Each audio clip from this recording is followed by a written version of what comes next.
I'm Tanya Cork, I'm Chief Operating Officer for Community Pharmacists Staffordshire and Stoke-on-Trent.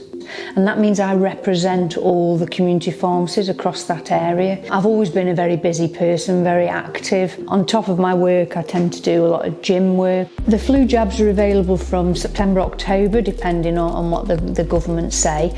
And I really put mine off last year. I was really busy at work.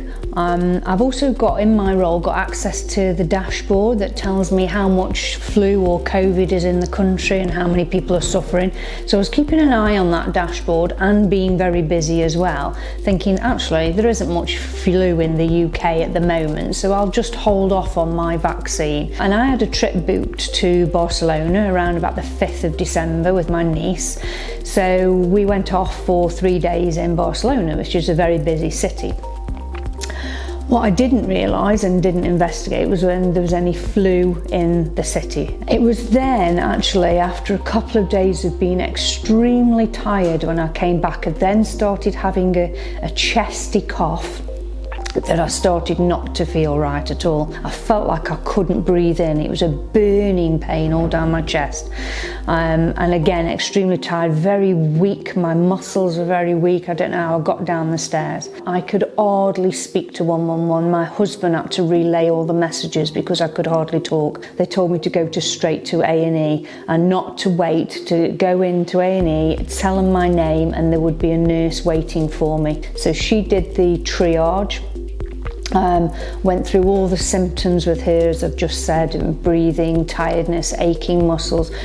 Started to get very confused then. I couldn't quite figure out where I was, and they started to do some blood tests. It was quite difficult to get any blood out of my veins because I was quite dehydrated and because I was sweating, but I didn't realise because I was actually cold. I had got a high sepsis marker, so that's why they were keeping a really close eye on me.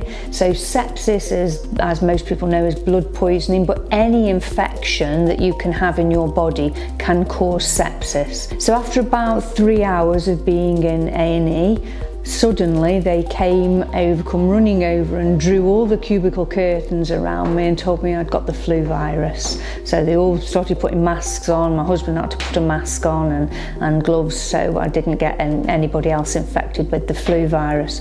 And they transported me very quickly then to isolation, and I stayed in isolation for 2 days. So after the 2 days, they released me from hospital to go home and recover at home. And I can honestly say I didn't feel right till April the following year. So it took nearly four and a half months to feel better and fully myself.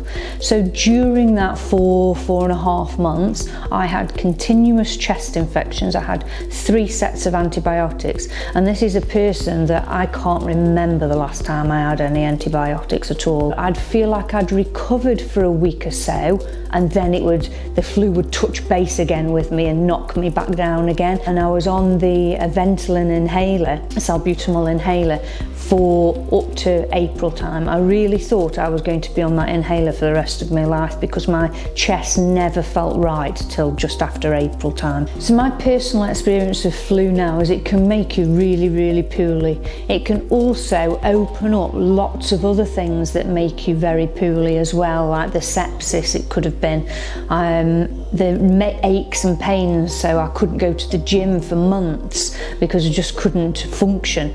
And I think it's the fact that it affects you even though you're healthy, and it goes on for a long period of time and opens up chest infections that you wouldn't normally have. And again, for me as a clinical practice, it's making me realise that not everybody is fit and healthy. So if it made me that ill, then what would it do with a patient that has got comorbidities?